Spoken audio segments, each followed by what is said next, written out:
Olha, Renato e Adriana, eu acho que nós estamos vivendo um momento de grandes possibilidades, grandes oportunidades, também de tragédias, algumas tragédias, e pode surgir no meio desse imbróglio farsa. O Brasil tem essa característica ao longo da sua história. Nós estamos atravessando uma conjuntura nacional e internacional atípica. Primeiro, é uma conjuntura tensa, é uma conjuntura da imprevisibilidade, é uma conjuntura das surpresas, é uma conjuntura do improvável. Portanto, nós temos que ficar muito atento de quais movimentos são mais adequados numa conjuntura como essa. No meu modo de entender, essa conjuntura tensa, ela é produto de uma crise sistêmica, há uma crise múltipla, nacional e internacionalmente, uma crise que mexe com tudo e com todos. Vai das estruturas à superestrutura. Ela é geopolítica, ela é econômica, ela é social, ela é ambiental, ela é migratório, ela é cultural. Há uma crise de valores, há uma crise de decadência do imperialismo americano, e todo imperialismo em decadência fica furioso, violento. E há uma, vamos dizer assim, essa crise ela apresenta algumas grandes possibilidades.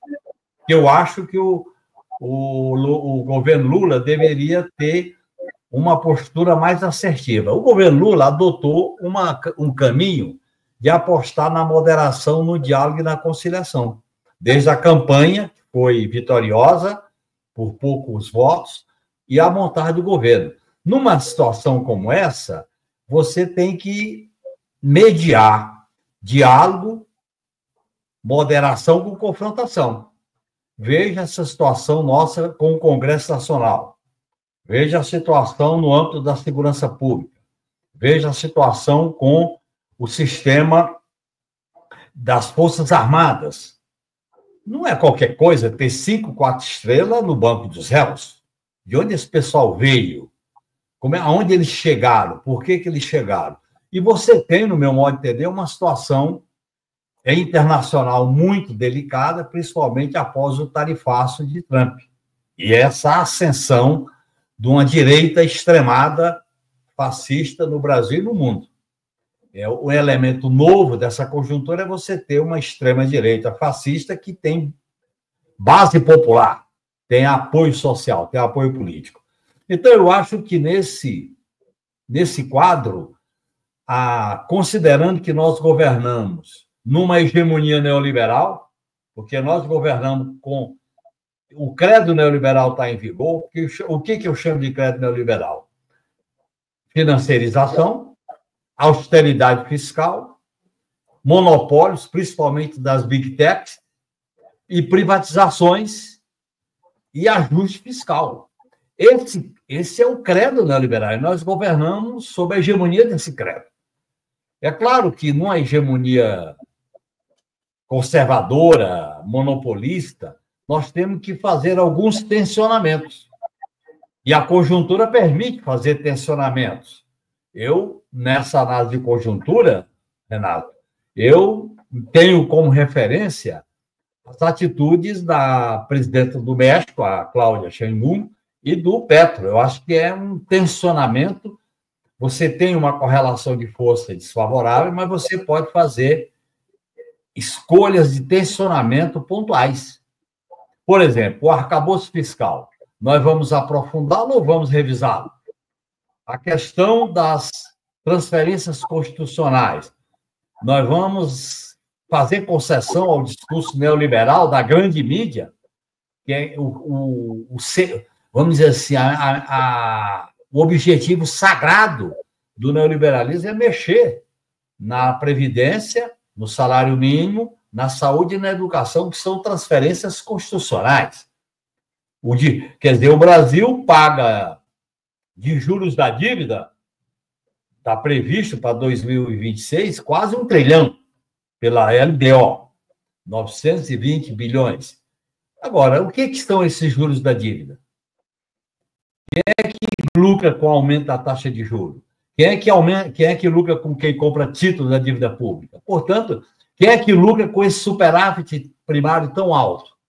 Então, eu acho que ou nós governamos, e a conjuntura indica isso, para melhorar, para atender às necessidades das maiorias, ou vamos apenas administrar o status quo com algumas vantagens. Portanto, eu acho que essa política híbrida do governo, o governo Lula não é um governo de centro-esquerda, a política do governo não é neoliberal, mas é uma política híbrida, é uma política mista.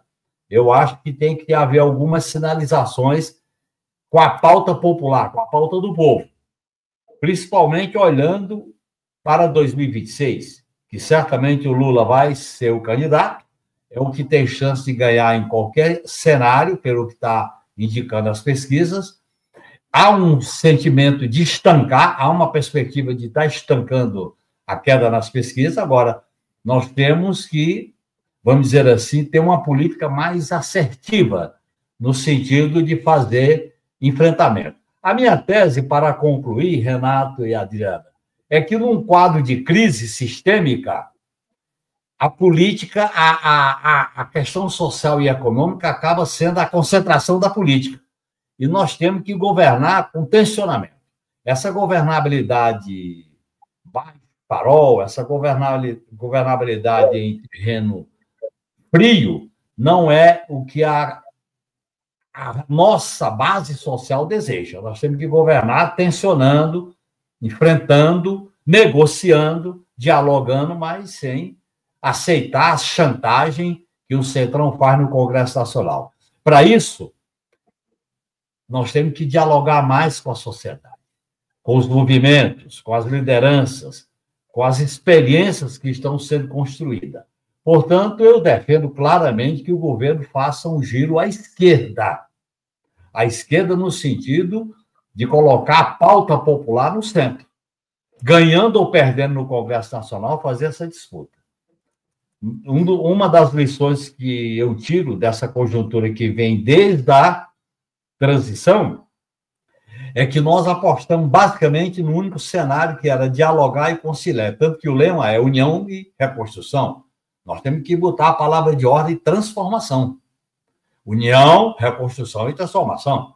O próprio ministro da SECOM diz que uma das falhas do governo, e eu concordo com ele, e disse isso na época, é que nós tínhamos que ter apresentado um balanço. Que país nós recebemos? Qual a herança do desastre bolsonarista que nós encontramos? Não só aquilo que estava sendo divulgado, denunciado, como a questão dos Yanomamis, como a questão das várias áreas do que foi o golpe de 2016 e a eleição do inelegível Bolsonaro. É claro, portanto, nós não podemos ser consertadores de feridas. Nós temos que ser solucionadores com cirurgia seletiva. É claro, não vou fazer a cirurgia completa, mas algumas cirurgias precisam ser feitas. Eu acho que esse é o sinal que o governo tem que dar no enfrentamento político. É claro que no mundo e no Brasil a conjuntura é fio da navalha. Fio da navalha não é... Nós temos que construir movimentos mais assertivos. Por exemplo, a defensiva do governo em relação à concessão do asilo político à ex-primeira-dama do Peru é um absurdo. Nós temos que ir para a ofensiva. Isso está na Constituição, concessão de asilo político. Usar 2 pesos e 2 medidas no caso da Venezuela e agora do Equador. Isso não é o mais adequado para um governo progressista. Vetar a Venezuela nos BRIC, um erro. E aí nós estamos vendo o que significa esse erro. Então, eu estou citando esses pontos para sinalizar claramente que a conjuntura ela é favorável em alguns aspectos e o governo tem que saber aproveitar. Para terminar, o que está acontecendo no Supremo Tribunal Federal é muito importante para os rumos da democracia brasileira. Ontem, a aceitação da denúncia do segundo escalão dos gestores do golpe foi muito importante. Mas nós não podemos entrar nesse debate que tira o foco, vamos diminuir pena, vamos negociar, isso é um equívoco. Aliás, o Poder Judiciário não negocia, quem negocia é o Poder Político, o Poder Judiciário não negocia, o Poder Judiciário é contra-majoritário. Mas o que eles querem é chegar na diminuição de pena para o andar de cima, que vai ser condenado. Mas nós temos que fazer esse debate no âmbito da sociedade. Nós não podemos torcer e transferir para o Poder Judiciário as nossas expectativas em relação às reformas democráticas. Nós temos que avançar no sentido de fazer o debate político. Não é qualquer coisa ter 5, 4 estrelas no banco dos réus. Não é qualquer coisa dos 32 denunciados, 22 são militares. De onde esse pessoal veio? Onde eles estudaram? Onde eles se formaram? O que eles fizeram na campanha e na eleição do Bolsonaro? Por que a Nova República, e nós e a Constituinte, eu estava lá, e Lula 1, 2 e Dilma 1, nós não fizemos mudanças mais estruturais nas Forças Armadas, na segurança pública? Você está vendo que a segurança pública é um problema que está batendo na porta do Palácio do Planalto. E não adianta dizer que a tarefa é dos governadores. É também do presidente da República, que, no meu modo de entender, errou em não criar o Ministério da Segurança Pública e não definir um projeto de segurança pública civil separado das Forças Armadas radicalmente. Eu estou citando essas avaliações numa perspectiva. Eu defendo o governo, mas com crítica. Eu apoio o governo de maneira independente, eu apoio o governo com autonomia. E eu acho que o melhor que a esquerda faz hoje é se unir e apoiar o Lula cobrando, apoiar o Lula fiscalizando. Chutar o balde, achar que esse governo é igual a qualquer um de direita, é um equívoco. Nós temos que... O caminho nosso é apostar na viabilidade desse governo com mudanças. Viabilizar o governo à esquerda. Essa é a principal conclusão que eu tiro desse nosso bate-papo inicial.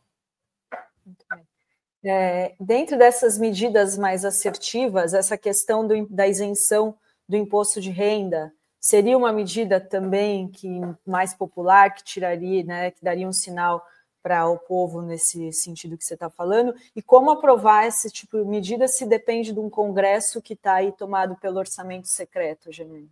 O que eu falo de pauta popular, Adriana, medida assertiva é essa, da isenção de imposto de renda até 5 mil, a questão da taxação dos super ricos, daquela proposta de acima, e quem ganha acima de 50 mil mensal, a questão da jornada de trabalho, nós temos que botar a jornada de trabalho como uma plataforma importante. A questão do salário e da qualidade do emprego, nós deveríamos colocar na pauta um debate sobre os direitos da classe trabalhadora precarizada. Eu não quero voltar a CLT para quem está precarizado, uberizado e terceirizado. Mas eu acho que nós temos que discutir que direitos básicos para essa nova classe trabalhadora nós devemos defender. E aí a plataforma de direitos é um elemento central para a gente enfrentar a influência do neopentecostalismo, a influência da extrema-direita, porque ela aposta no caos, ela aposta no individualismo, ela aposta no empreendedorismo, mas não. E os direitos? Eu quero saber quais são os direitos básicos: o direito à segurança, o direito à cultura, o direito ao divertimento, o direito à saúde, à educação, o direito à segurança, o direito ao transporte. O país está numa situação de falta de direitos. A qualidade de vida está muito precária no Brasil. O próprio emprego... Eu acho que essa pauta popular seria muito importante. E aí o governo tem que fazer um debate com a sociedade. Defende essa proposta. Vamos passar no Congresso, nós vamos debater com a sociedade. Para isso, é fundamental que o PT tenha autonomia em relação ao governo. Nós somos governo com autonomia para cobrar, para fiscalizar e para dialogar com a sociedade. Por exemplo, por que nós não propomos uma concertação popular nacional dos movimentos, das entidades, da intelectualidade, das universidades que estão em crise, para discutir essa agenda? É isso que nós temos que fazer. Nós temos que sair, nós não podemos ficar esperando a genialidade do Lula, ou a habilidade dele, ou a firmeza do Alexandre de Moraes. Não, nós temos que ter mobilização por rua. É isso. E, Genuíno, e nesse sentido aí, como que você está vendo a sucessão no PT? A sucessão do PT tem muito a ver com essa questão que eu estou colocando. O PT tem que passar por uma renovação à esquerda. Uma renovação que ele muda sem mudar de lado. o partido se envelheceu do ponto de vista da sua linha política. O PT tem que resgatar uma linha política antissistema, uma linha política que recupere os valores do socialismo democrático, uma linha política que faça o enfrentamento ao neoliberalismo, uma linha política que enfrente a direita e a extrema-direita. São duas direitas, e olha que eles se intercalam. E eu acho que o PT tem que mudar a sua estruturação, ser mais horizontalizado, dar voz à base do partido, investir na formação, na mobilização política. Por isso que eu defendo uma mudança dos rumos do PT. E eu estou na candidatura do Rui Falcão com essa proposta de mudar os rumos do PT. E eu vivi essa experiência quando fui presidente do PT. Uma das lições que eu tirei no início do Lula 1 foi que, naquele momento, eu fui muito correr de transmissão do governo. Eu acho que o PT tem que ter autonomia, até porque o governo faz um sistema de aliança mais amplo que o PT. E eu acho que é fundamental recuperar o papel da esquerda do PT e uma aliança com a esquerda que não é do PT. Companheiros do PSOL, do PCdoB, companheiros da Rede, do PV, do PSB, de intelectuais dispersos. Eu acho que nós temos que construir uma relevância política para a proposta de esquerda.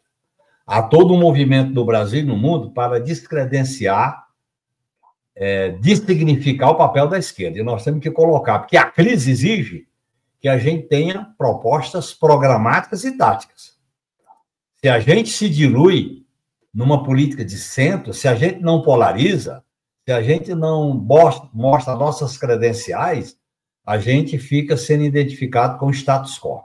No meu modo de entender, uma crise profunda quer da esquerda que não é fazer curativo com esparadrapo e band-aid. A sangria vem à tona, tem que fazer curativo com algumas cirurgias seletivas. A esquerda não pode perder o papel de transformação, o papel de rupturas democráticas, de acordo com a correlação de força. Muito bem. Agora, Genuíno, a gente estava falando outro dia que a extrema-direita já está se organizando nessa questão das eleições de 2026 para tentar disputar a vaga no Senado, tentar ter maioria no Senado. Você acha que o campo progressista está atrasado nessa discussão para 2026? E a gente depende muito do presidente Lula, porque a gente não consegue construir novas lideranças, né? Novos... não segue, mas assim, qual que é a sua avaliação disso? Ariana, as novas lideranças não brotam como cogumelo após a chuva. As novas lideranças são produto da luta social, da luta política, de formação política, de experiência concreta. O PT sofreu um ataque que queria sua destruição. Mensalão e Lava Jato era para acabar com o PT.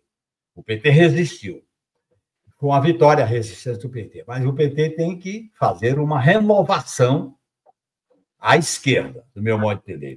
Para isso, o PT tem que ter autonomia para discutir uma tática eleitoral com base nessa visão estratégica para 2026. Uma das debilidades nossas é que a gente fica discutindo tática de eleição e não discute para onde caminhamos. E é claro que isso aí pressupõe ter uma autonomia em relação ao governo e a relação ao próprio Lula. Eu acho que, nesse ponto, a eleição de 2026 pode ser uma eleição chave. Primeiro, para dar continuidade ao projeto, esse projeto, vamos dizer assim, do que representa o Lula, do que representa a aliança, do que representa o lulismo. Mas o PT tem que elaborar de maneira mais sofisticada esse projeto e ter objetivos claros em relação à eleição proporcional e à eleição majoritária. Por exemplo, eu acho que o debate sobre reforma política a gente devia incluir. Não é que nós vamos fazer uma reforma política para 2025, mas devemos incluir esse debate. Devemos incluir o debate sobre o papel do Senado. Nós temos um sistema constitucional oligárquico. Então, nós temos que fazer esse debate. Para isso, a gente tem que dar importância à eleição proporcional e à eleição para o parlamento. Aí tem que escolher candidatos, olhar as alianças onde temos chance, tá certo?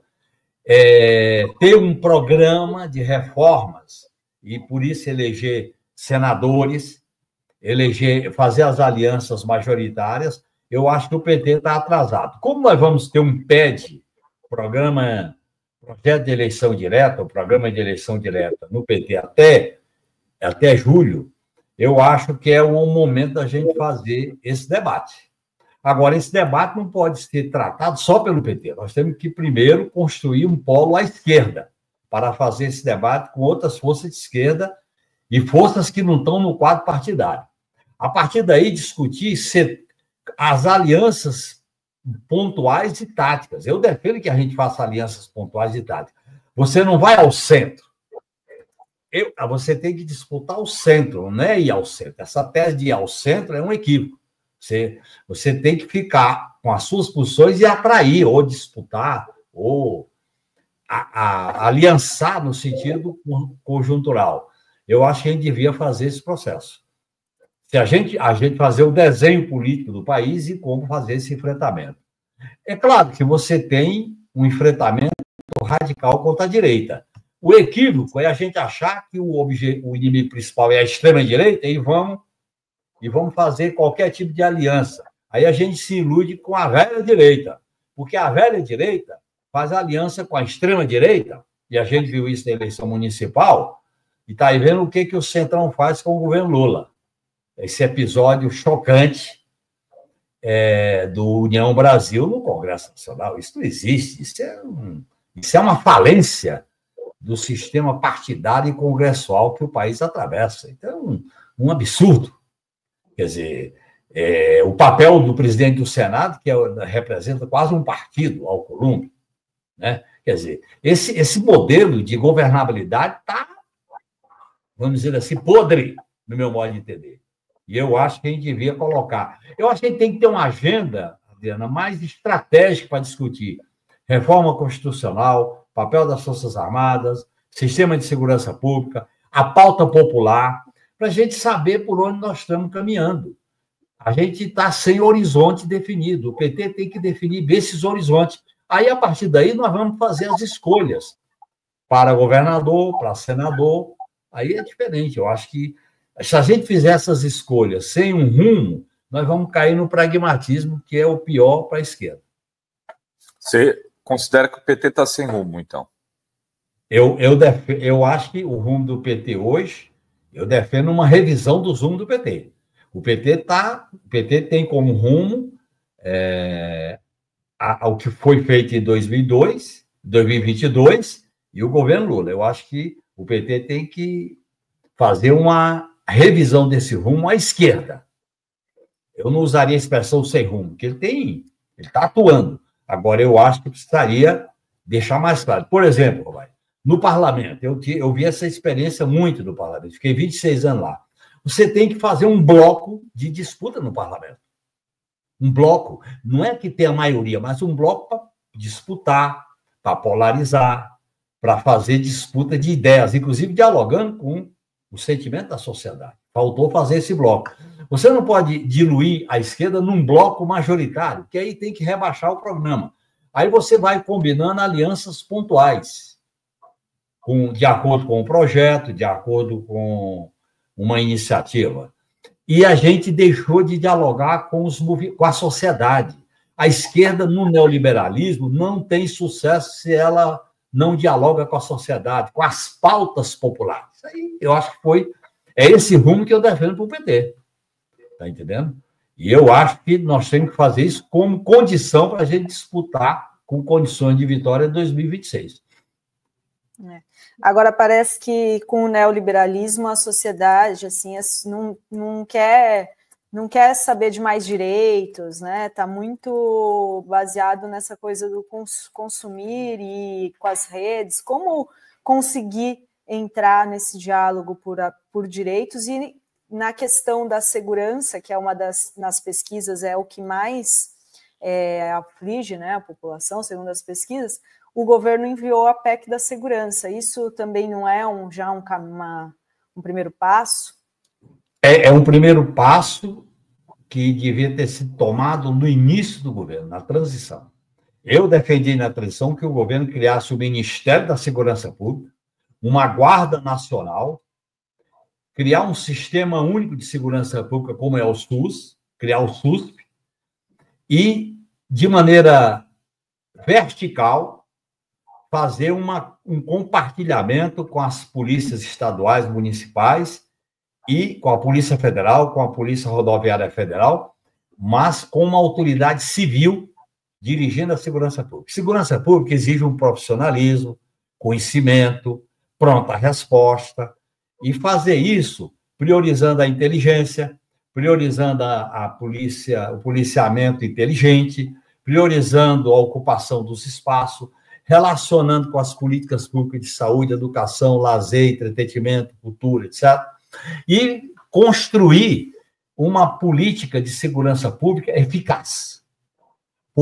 E tirar a tutela que as PMs impõem aos governadores. Todos os governadores são tutelados pela CVM, inclusive os nossos, para ser muito claro. Tem que quebrar essa tutela. O que explica Bahia estar com esses índices de violência, sendo que nós estamos no 5º mandato? Não tem explicação. Então, eu acho que esse tema da segurança pública tem que ser tratado. E aí, no meu modo de entender, é um primeiro passo. Agora, ficar discutindo com o Caiado, com o Tarcísio, e eles pousarem de que estão defendendo a autonomia do Estado, coisa nenhuma. Eles estão tutelados pela Polícia Militar. Esses governadores temem a Polícia Militar. O que explica a situação de segurança aqui em São Paulo? Os casos que não são investigados, como aquele caso do estudante de medicina que foi assassinado na Paulista e o processo caminha a passo de tartaruga. O que explica aquela manifestação em Rio Preto? O que explica a política punitivista de letalidade máxima? É o modelo Buquerque de El Salvador? Então, eu acho que nós temos... É um passo importante. Eu apoio a PEC da segurança pública. Agora, tirar as Forças Armadas de qualquer vinculação com segurança pública, suprimir lei e ordem no artigo 142, porque Forças Armadas não é para segurança pública.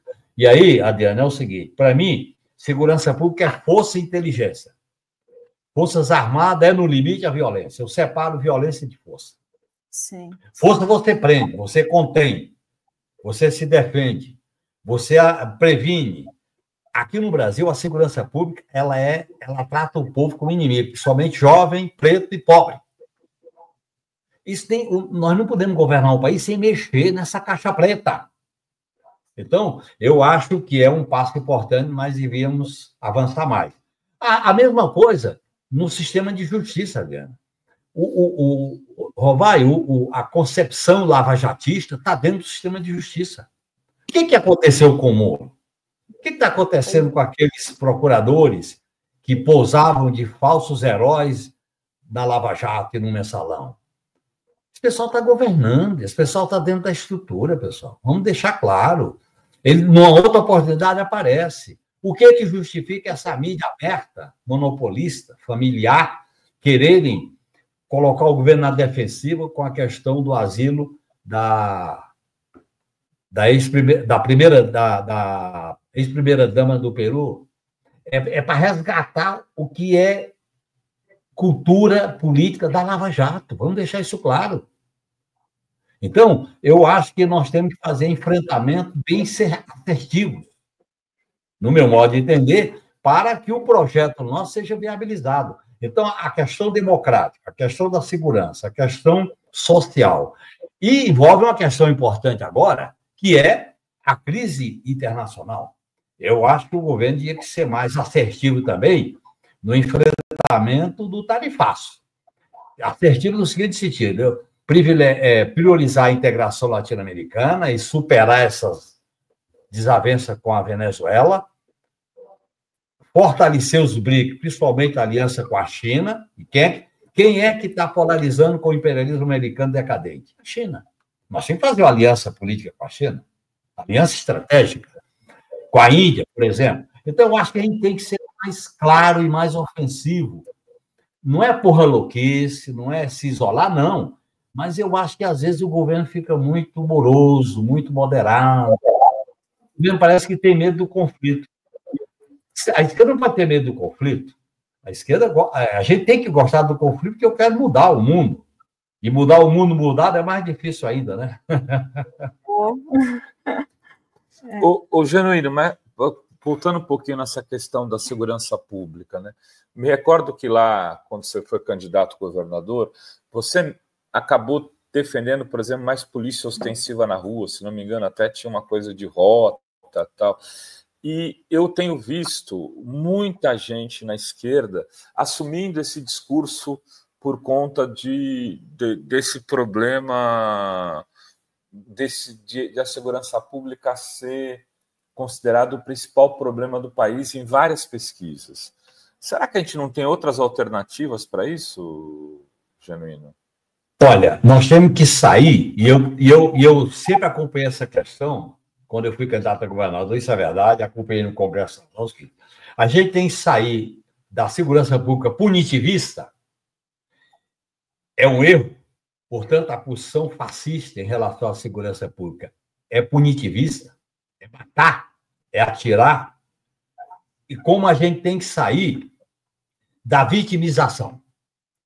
São dois extremos. A vitimização é dizer, bem, a segurança pública é produto das estruturas iníquas, injustas do sistema que está aí, e nós só vamos ter quando mudar o sistema. Nós temos que ter uma alternativa democrática e eficaz. O que é? Primeiro, separar a segurança pública de defesa. Por isso que você tem que ter uma polícia preparada para estar presente nos territórios, junto com a polícia comunitária, junto com a polícia científica, com a polícia inteligente, dentro de um sistema. Terceiro, ter uma segurança pública para enfrentar uma reforma do sistema penitenciário. Eu vivi, as cadeias como preso político na ditadura. No Carandiru, eu sei o que é as prisões da ditadura, só que pioraram. Eu vi depois na Papuda, quando cumpri pena lá por causa do mensalão. É jovem, média de idade de 25 a 30 anos, não tem trabalho, não tem remissão de pena, não tem... As penas, ninguém nem é condenado. Quer dizer, tem que haver uma espécie de mutirão para fazer uma reforma do sistema penitenciário. Então, eu acho que esses temas a esquerda tem que dar conta deles. Porque se a esquerda cruza os braços, a grande bandeira da direita vai ser a bandeira do Bukele em El Salvador. Eu acho. Pega um clamor popular, prisão em massa, penitenciária, que é campo de concentração, o cidadão tem que roubar o carro, roubar a casa, roubar o celular e a tapa se apavora. Você viu que como vacina o Eduardo Olha o que acontece com essa estudante de medicina. É morta na estação Itaquera. Aconteceu isso com Então, nós temos que ter uma segurança pública presente. O erro da segurança pública que vem da ditadura militar é uma segurança pública que primeiro atira. Nós temos que ter uma segurança pública que primeiro evita, primeiro contém, primeiro tem presença, primeiro é eficiente. Isso que tem que ter. Aí tem que ter inteligência, tem que ter um sistema integrado, tá certo? Tem que ter um processo. Aí tem que ter relação com as políticas públicas de saúde, cultura, entretenimento, com esporte, com mobilidade urbana. Eu acho que aí sim você tem que ter um outro modelo de como organizar a segurança pública. Entendeu? E eu acho que nós temos que dar conta dessa questão. Você vê que o Eduardo Paes está indo para El Salvador para vacinar, né? Porque ele sabe que... Aquilo ali é um escândalo. O PT devia denunciar o que ele vai aprender em El Salvador. Vai aprender a lição do Bukele para trazer para cá, para ser candidato a governador do Rio, quem sabe a presidente? Isso é um absurdo. O Bukele não tem nada a ensinar. Então, o modelo de Nova York, o modelo de Bukele, isso aí está tudo errado.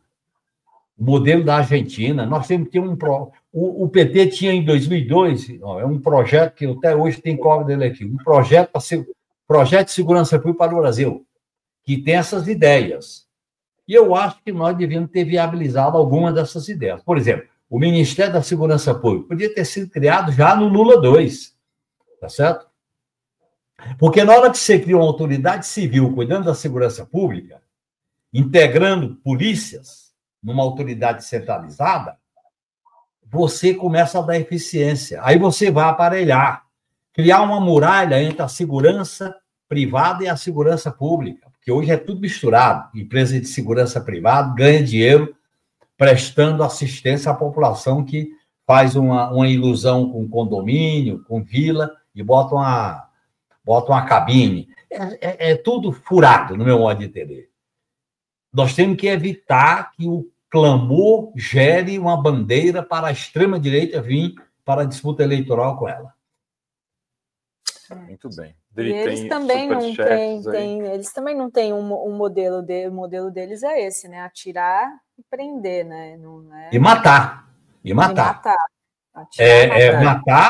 prender, encher as penitenciárias de mão de obra e botar dentro das penitenciárias mão de obra para o PCC e para o Comando Vermelho. E privatizar as penitenciárias para ainda ganhar. Privatizar as penitenciárias, Adriana, que é um absurdo. Os caras querem privatizar as penitenciárias porque vai receber pelo número de presos. Então tem que prender muito, encher penitenciária porque aumenta o lucro. Quer dizer, os caras querem lucrar com a desgraça. O pessoal tem que se dar conta disso. Vai privatizar a penitenciária, como é que você calcula o preço? Por preso. Então tem que ter muito preso para poder ganhar mais. Isso aí é um negócio sem cabimento. Esse debate nós temos que fazer. Então, eu acho que a gente devia pegar a questão da segurança pública. Nós queremos discutir segurança pública seriamente. Vocês querem só matar. Eu quero prevenir. Eu quero antecipar. Eu quero uma segurança pública inteligente. E aí, eu acho que essa tentativa que nós tivemos em 2002 foi positiva. É claro que, num primeiro momento, aquilo apareceu como a gente defendendo a rota. A própria rota tem que passar por uma mudança. Aí nós temos que entrar nas academias militares. E tem que entrar, mudar os currículos, assim como nas academias das Forças Armadas. Isso aí tem que alterar, senão de onde vem esse pessoal? Né? Quem é que forma a cabeça desse pessoal? E agora com um agravante, que é a mistura da religião com segurança pública. Aí sai de baixo. Verdade. Tem pergunta se você tem contato com o Lula. Você já foi visitar Eu faço contato com o Lula através das lives, através da fórum, através de vários sites e vários blogs. É o meu principal contato. Eu não exerço cargo público e nem quero. Nem vou disputar a eleição e nem quero. Eu sou militante de base. Sou um militante de base. A coisa mais empolgante que eu tenho, Robai, aliás, hoje, por coincidência, eu fui energizado. Eu fui na feira aqui perto de casa, encontrei uma jovem da USP que veio me abraçar, perguntando se eu era o gerente. Sim, ela disse, porque eu tinha 10 anos quando a minha mãe vendia água na região noroeste de Santos, e o PT olhou para os pobres, e eu estou na USP, em grande medida por causa do PT. Aí ela, uma coisa carinhosa, isso é que me alegra, isso é que me dá felicidade. Fazer essa política corpo a corpo, olhar no olho.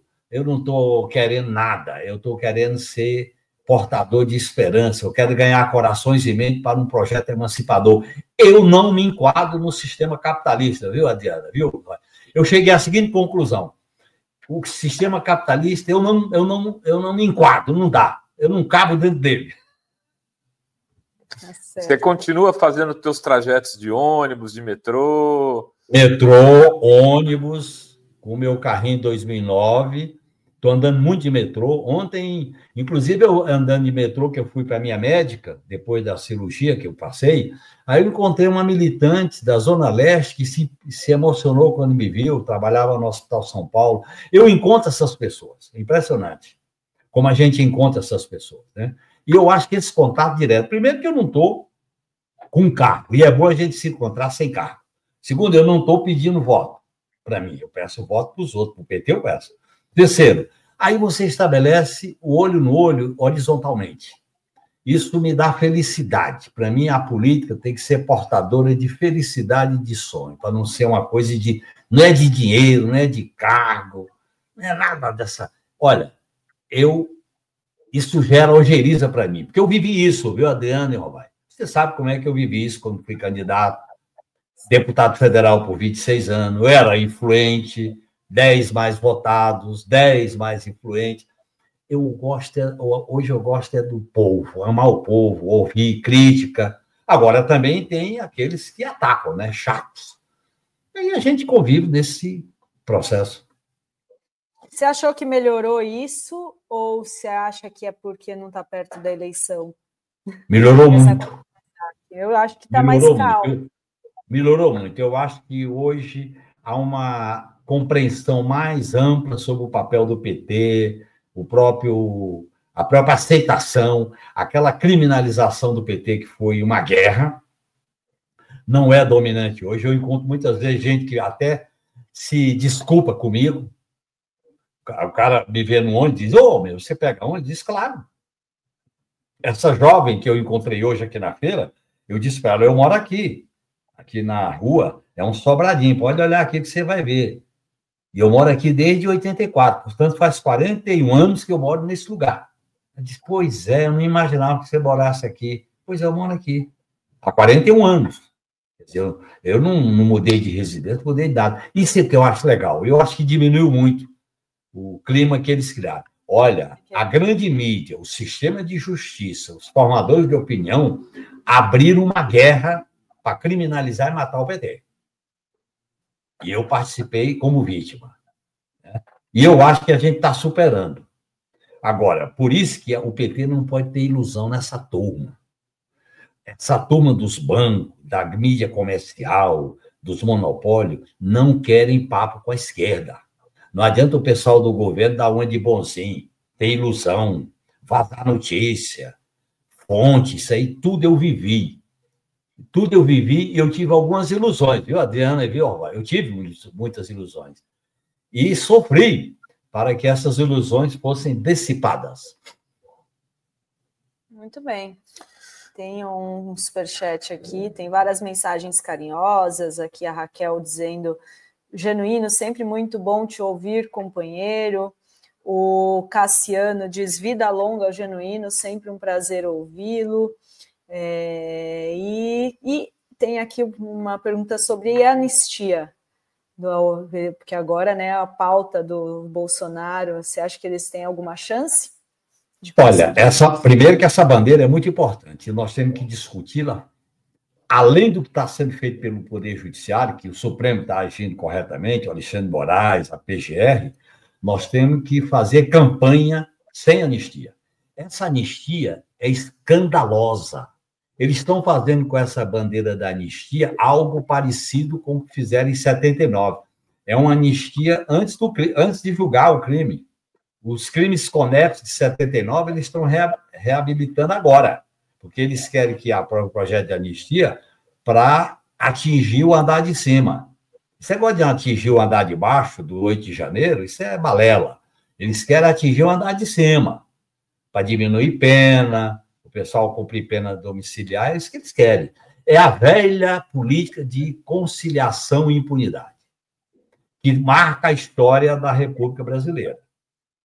E esses líderes que estão defendendo a anistia foram os mesmos que defenderam a anistia que o Juscelino decretou e os golpistas deram o golpe de 64.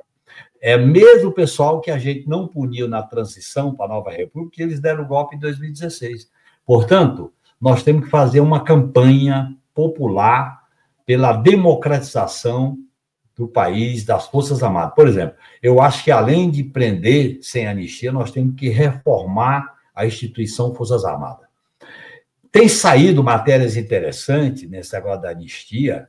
Por exemplo, esses grandes líderes militares, eles se orgulhavam de dar golpes. Aristável, Cordeiro de Farias, se orgulhavam de dar golpes. Se orgulhavam de ter golpe contra o Getúlio, Juscelino. Isso criou uma mentalidade, essa mentalidade salvacionista, essa mentalidade que está acima de tudo e de todos, que tem o monopólio do patriotismo, isso nós temos que enfrentar. Então, eu acho que essa campanha sem anistia é muito importante.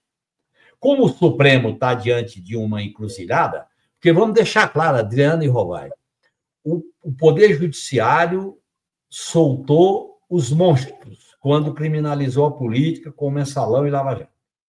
tirou a porta dos monstros. Só que o monstro se soltou.